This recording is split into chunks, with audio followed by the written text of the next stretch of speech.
Nah, jadi yang cukup penting adalah menata suatu kawasan adalah salah satunya adalah memberdayakan kawasan tersebut.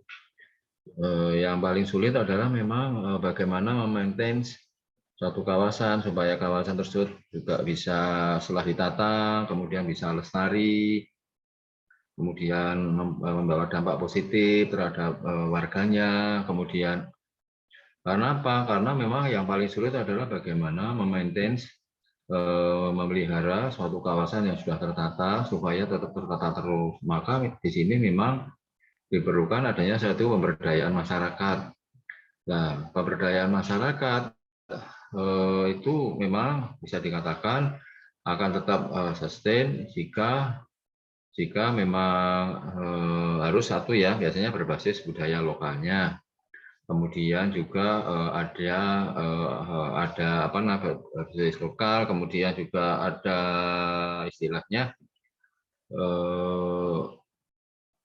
dana yang juga bisa untuk memaintain ya, sehingga ini perlu pemberdayaan. Kemudian apakah kawasan yang Anda tata itu untuk bisa mendatangkan wisatawan, kemudian di situ ekonomi bergerak dan sebagainya. Nah, disinilah yang perlu Anda konsep, Anda desain. Soalnya memang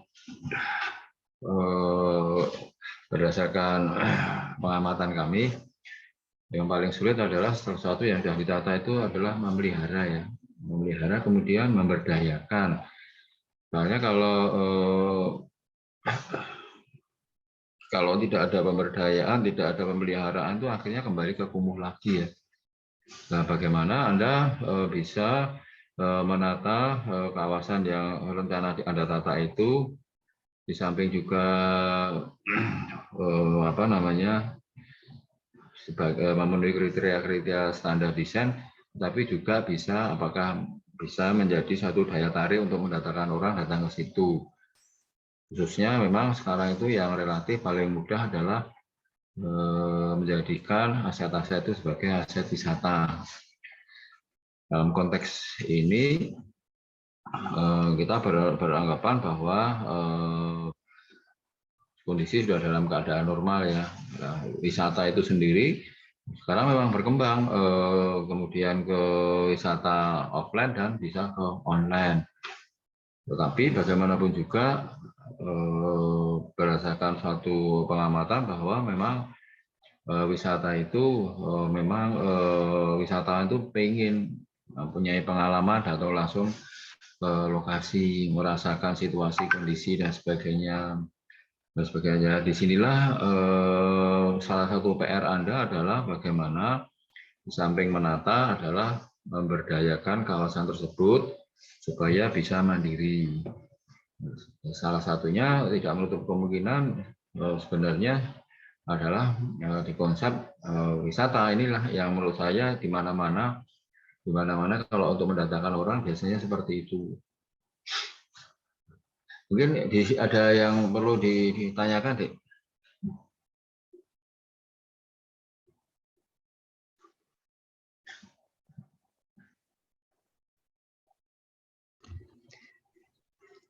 Mau bertanya, Pak. Ya, gimana, Dek? Berarti ini lebih ke dalam konteks isai ya, Pak?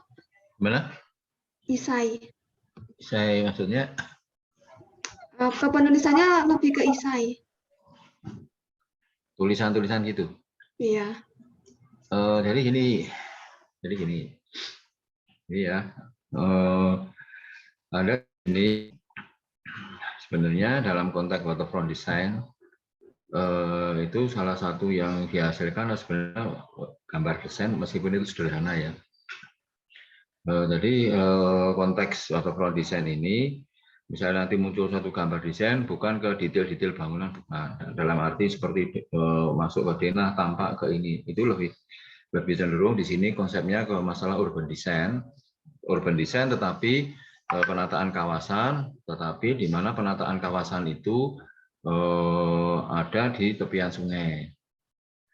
Nah, ini memang harus memang ditulis di latar belakang di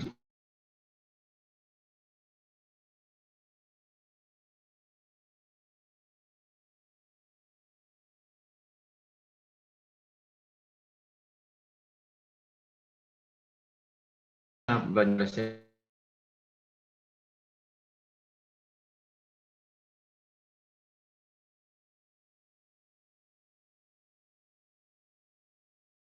kawasannya itu apa, sehingga antara desain dan fungsi kawasan itu menjadi satu,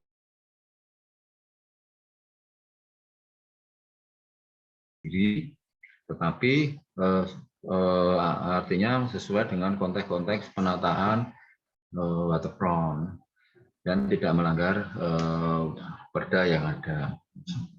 Gimana? Ya, tulisan tetap ono tadi.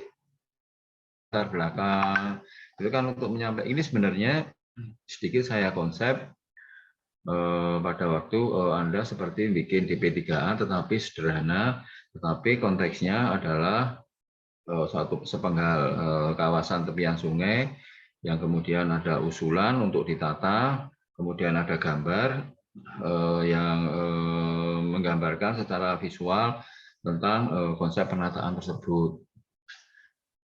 Gimana? Jawaban saya kira-kira ini.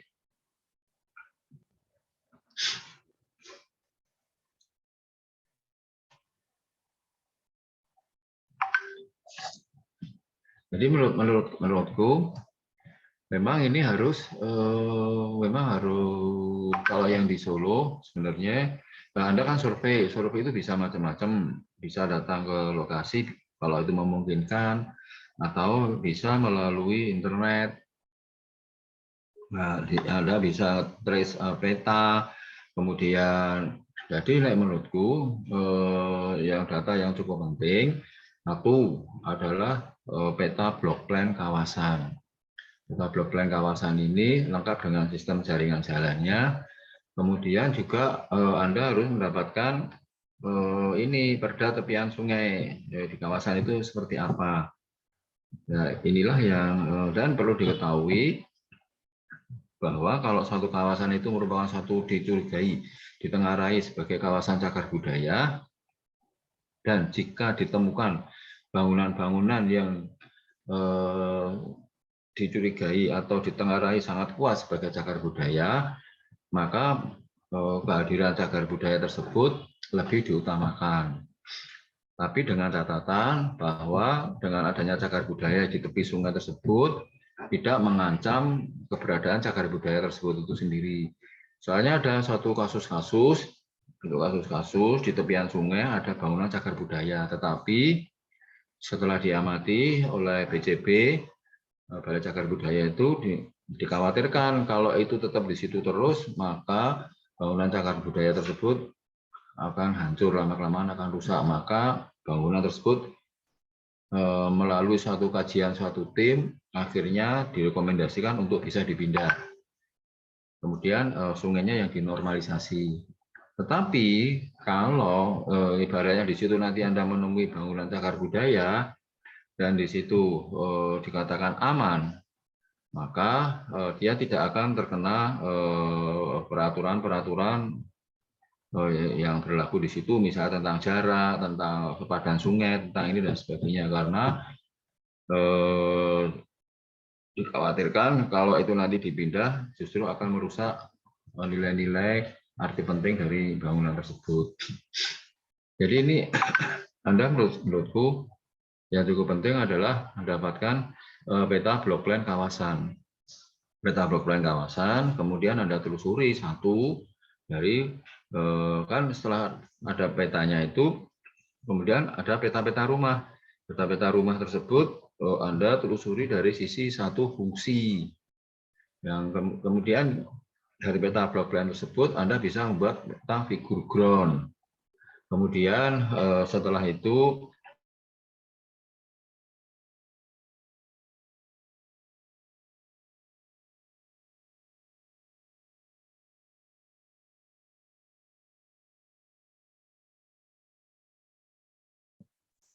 dan ada fungsi bangunan yang ada, dan di mana fungsi bangunan tersebut, di mana tadi kan seperti saya sampaikan di sebelumnya bahwa coba Anda create untuk menata suatu kawasan yang paling sulit adalah bagaimana supaya kawasan tersebut dapat sustain dapat terjaga dengan baik. Dan supaya itu sustain, salah satunya adalah pemberdayaan kawasan tersebut. Dan pemberdayaan menurut saya selama ini yang paling kita jumpai adalah bagaimana kawasan tersebut bisa hidup, salah satunya melalui kalau itu sebagai dijadikan satu kawasan wisata juga bisa. Kemudian orang datang ke situ, kemudian bisa menikmati sungai, keindahan sungai, menikmati lingkungan sekitarnya, menikmati budaya yang ada di situ. Tetapi jangan lupa, memang sebenarnya untuk penataan suatu titik dimanapun ya, suatu titik atau suatu kawasan ya, entah itu kawasan tidak terlalu luas, tapi jangan lupa mungkin itu memungkinkan juga Anda berpikir untuk membuat grand design konsep garis besarnya. Nah dari situ kemudian itu merupakan sub bagian dari grand design tersebut untuk kemudian yang baru Anda detail. Nah, Anda mesti di teori kemarin kan muncul bagaimana letaknya, gimana aksesibilitasnya mudah, termasuk ketersediaan infrastruktur di sekelilingnya, misalnya tak parkir, Anda ini, ada ini, dan sebagainya. Nah, disitulah nanti dari situ akan muncul suatu konsep-konsep, apakah nanti rumah yang apakah perlu nanti jalan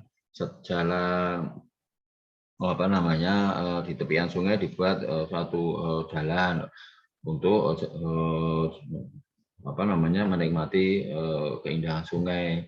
Kemudian apakah setelah itu berjalan, apakah setelah orang jalan-jalan, apakah perlu juga adanya alih fungsi bangunan yang tadinya rumah tinggal, kemudian berkembang menjadi kafe atau berkembang menjadi rumah makan. Atau kalau sampai daerah tersebut menarik dan ada suatu aktivitas yang bisa menarik orang datang ke situ, bahkan mungkin bisa berhari-hari, apakah mungkin di situ ada homestay, apakah untuk kehidupan masyarakat di situ. Kemarin kan juga perlu adanya suatu area untuk aktivitas bersama masyarakat dan sebagainya. Coba Anda lihat di teori-teori tersebut. Kemudian diterapkan di situ, tetapi dengan catatan melihat itu tadi data-data yang ada, peta fungsi, peta jaringan jalan, terus kemudian melalui program peta figure ground dan sebagainya. Juga tanah-tanah private bisa dialihfungsikan menjadi tanah-tanah publik dengan suatu perjanjian yang punya rumah dengan komunitas dan sebagainya. Terlalu bingung atau gimana? Sebenarnya Anda bisa juga bikin orek-orekan dulu, baru dari orek-orekan itu kemudian Anda terjemahkan ke tulisan. Atau bisa juga Anda buat tulisan konsep dulu. Ini sebenarnya suatu proses yang satu dengan yang lain terkait, kemudian ada feedback ya. Ada feedback. Jadi pada waktu Anda menata satu kawasan, oke, tetap mempertimbangkan masalah teknis. Oke, ini saya tata, saya kembangkan kawasan ini saya tata dengan catatan sesuai dengan ketentuan teknis perda yang berlaku. Selesai. Tetapi jangan lupa bahwa melihat seperti itu, kalau tidak ada pemberdayaan, akhirnya juga dari sisi maintenance inilah yang menurut saya akan mengalami kesulitan. Dan kalau di situ ada suatu keuntungan, biasanya masyarakat ikut memelihara kawasannya. Jadi bagaimana yang cukup sulit itu adalah bagaimana menumbuh kembangkan kepedulian masyarakat yang tinggal di situ, itu juga ikut memelihara apa yang sudah ditakut, apa yang sudah dengan penataan tersebut. Karena kalau tidak ada, akhirnya kembali kumuh lagi. Maka konteks ini perlu adanya struktur ada dari isi nilai-nilai keuntungan ekonomi seperti apa yang saya jelaskan tadi. Belum atau bagaimana?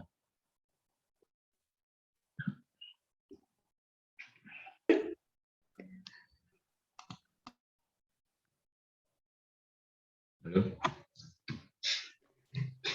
Iya Pak, udah ada bayangan Pak, cuma bisa seumpama Bapak, maksudnya tuh bisa contohnya dari cutting dahulu atau dari karya Bapak sendiri, Pak, untuk kita bisa lebih paham gitu Pak.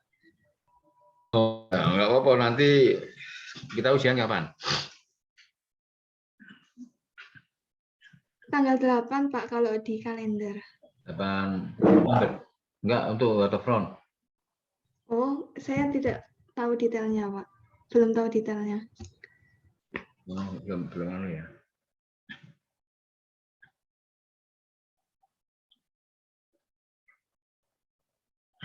Ya Pak, nanti aku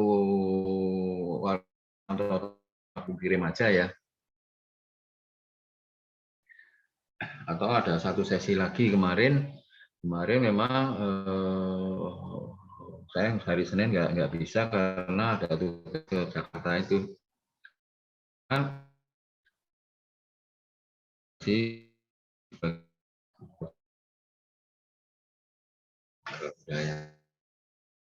memang harus ke, nggak bisa kemarin memang saya sudah izin ya. Nah, maksud saya kalau sebenarnya hari ini ada hal yang kesulitan, ditanyakan aja nggak apa-apa. Nanti saya carikan tentang contoh-contohnya.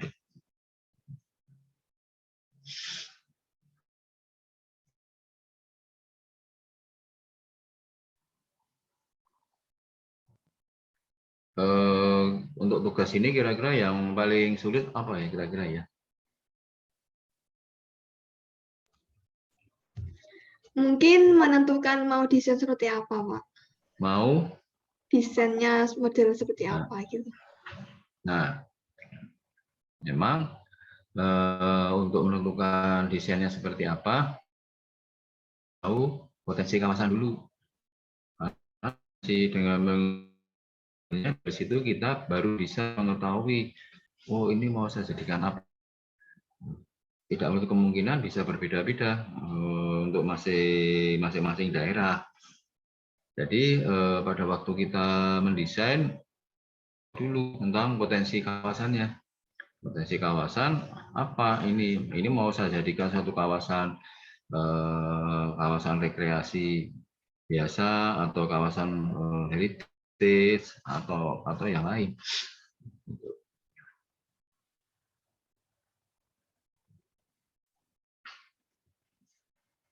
Sudah ada yang survei atau belum?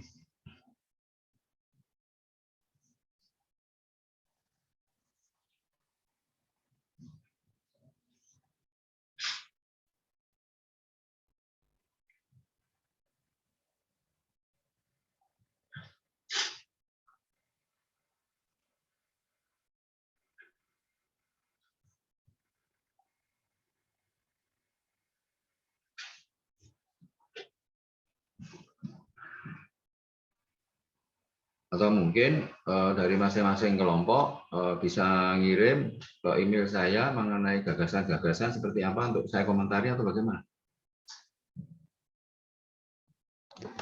Boleh Pak. Ya. Kalau boleh model seperti itu Pak. Mungkin paper dahulu, baru desainnya setelah UTS gitu ya Pak. Nggak apa-apa. Nggak apa-apa. Jadi nanti aku sendiri kan apa namanya, aku ujiannya aku tugas wae lah. Nanti dalam bentuk tugas itu aja. Tapi coba Anda kalau dalam masing-masing kelompok sudah punya ide gagasan, Anda tulis gagasannya seperti apa, selembar dua lembar. Nah, kemudian ya memang gagasan sebaiknya berdasarkan satu survei ya. Satu survei, kemudian baru dikirim ke email saya, kemudian tak komentari, tak balikin, nah kan bisa. Atau mau seperti itu. Kalau sekarang memang belum ada satu ide gagasan atau satu data yang belum gimana?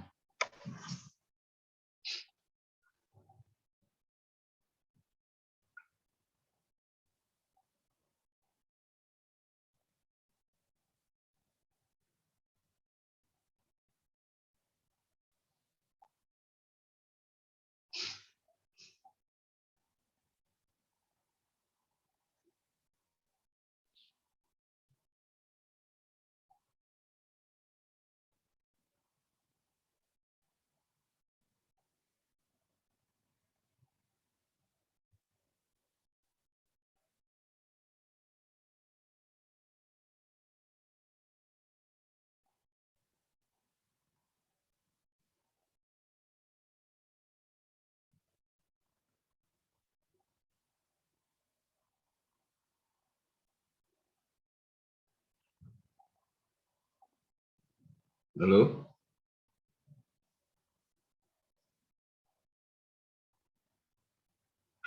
Halo? Gimana? Atau saya tunggu tulisan-tulisannya kemudian dikirim ke email, saya komentari gitu? Setuju ya? Apa ini Mbak Devi Berlian? Setuju gitu? Ya Pak, setuju. Oh ya.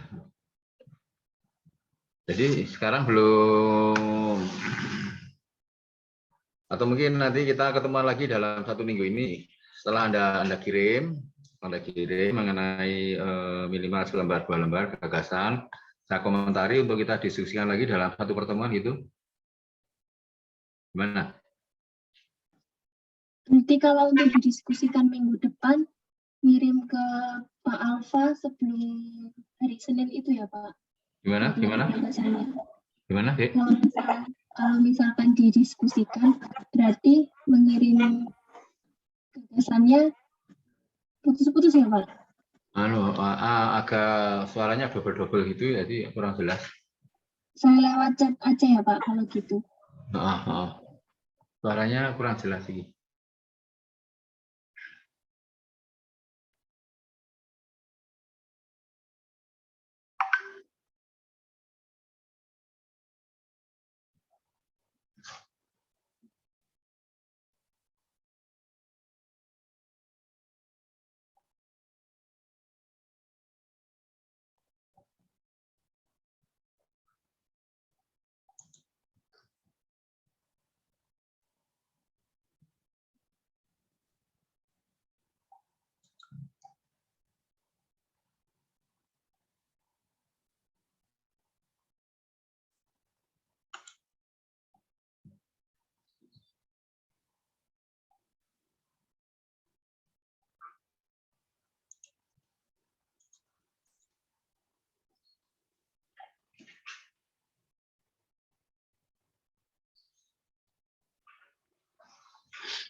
Iya, menurutku kalau bisa dibahas minggu ini, saya pikir lebih baik. Jadi misalnya dalam sehari 2 hari ini membuat suatu konsep tulisan seperti apa yang saya tanyakan di tugas itu, minimal di bab 1 ya, minimal di bab 1 itu.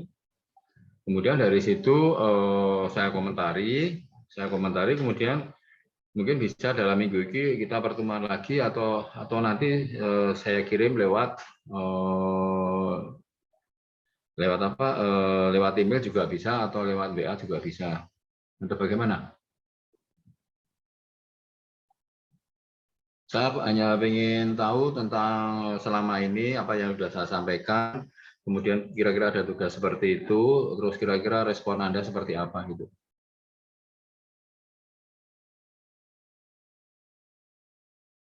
Bagaimana, Dek? Setuju gitu?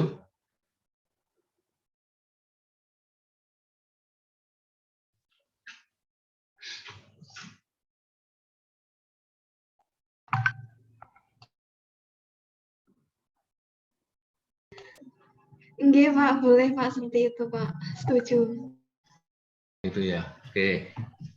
Berarti untuk hari ini belum ada yang didiskusikan ya? Sebetulnya belum sih Pak, soalnya agak bingung kalau seumpama tidak ada contoh gitu Pak. Oke.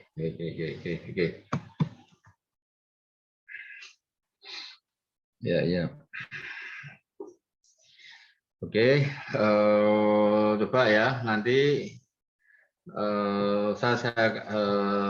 saya memberi satu apa namanya contoh-contoh ya tadi, halo.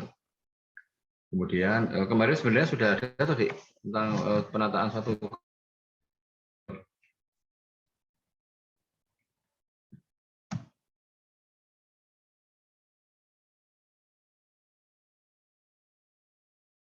Coba nanti saya cross check-nya lagi tentang materinya yang sudah saya kirim.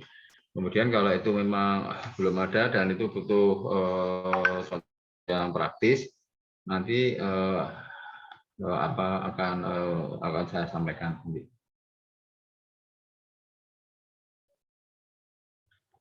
Jadi untuk hari ini belum ada gagasan ya.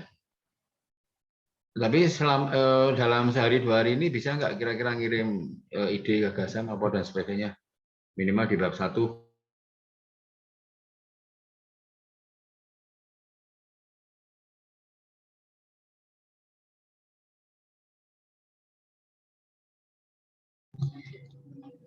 Insya Allah bisa Pak. Kalau bisa ya dikirim di email saya aja ya nggak apa-apa ya. Iya Pak. Berarti untuk hari ini dilanjutkan apa kita off dulu?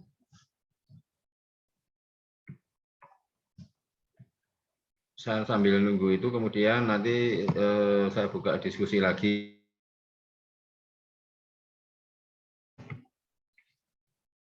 Atau bagaimana?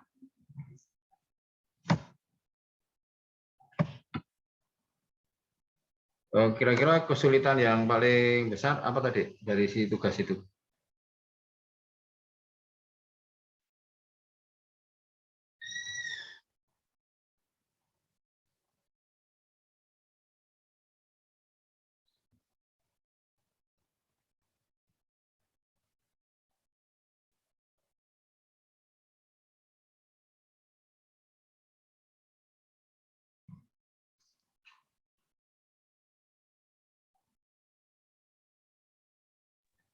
Kayaknya sih itu Pak di konsep.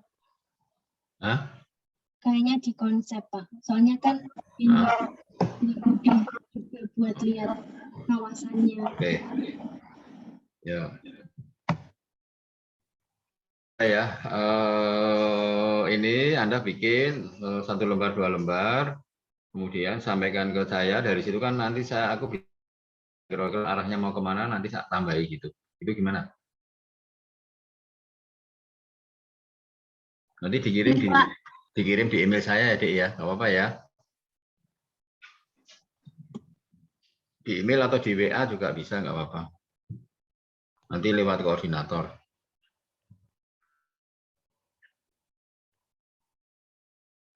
Di email saja Pak. Oh, di email ya, oke. Sudah tahu toh email saya Dek?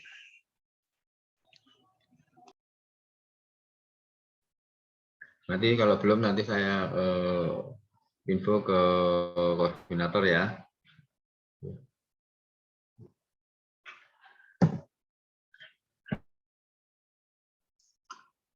Mungkin cukup dulu untuk hari ini.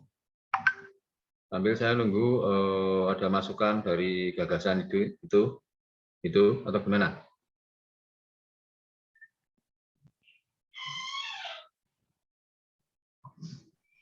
Iya, begitu saja, Pak. Izin bertanya juga untuk presensi hari ini di-share atau nanti di pertemuan selanjutnya, Pak?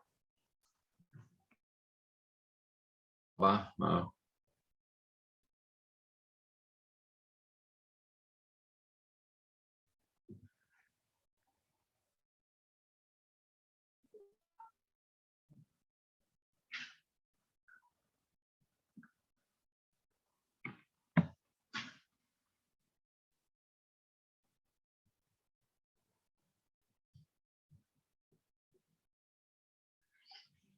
Mungkin begitu, Dek.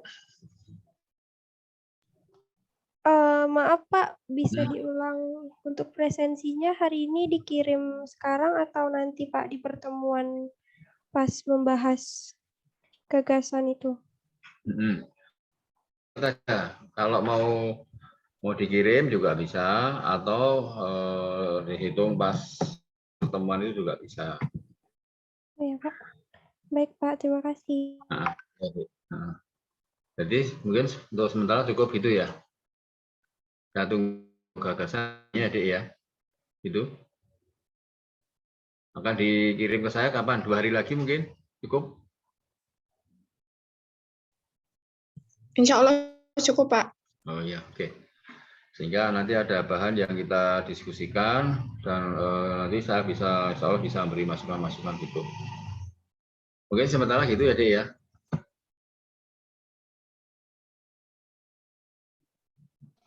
Iya, Pak.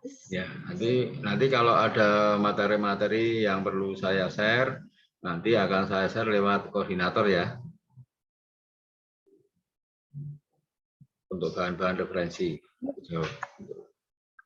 Setuju atau gimana? Oke, Pak. Setuju, Pak. Setuju. Mungkin kalau belum ada yang kita diskusikan sambil menunggu nanti konsep-konsep yang masuk, mungkin hari ini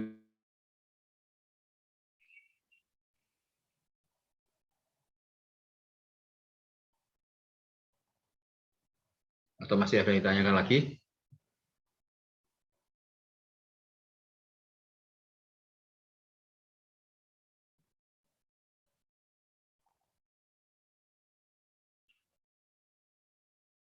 Halo?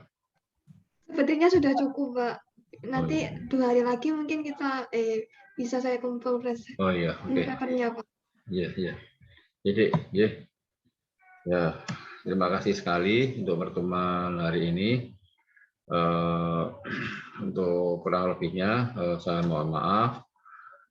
Kalau ini presensi mau di-share juga boleh, atau mungkin atau dihitung satu untuk yang besok juga enggak masalah, tergantung Anda aja lah. Sementara begitu ya, Dek ya. Jadi kurang lebihnya saya mohon maaf. Bila taufiq wal hidayah. Assalamualaikum warahmatullahi wabarakatuh. Waalaikumsalam warahmatullahi wabarakatuh. Terima kasih, Pak. Terima kasih, Pak. Terima kasih Pak. Ya, saya izin salib ya.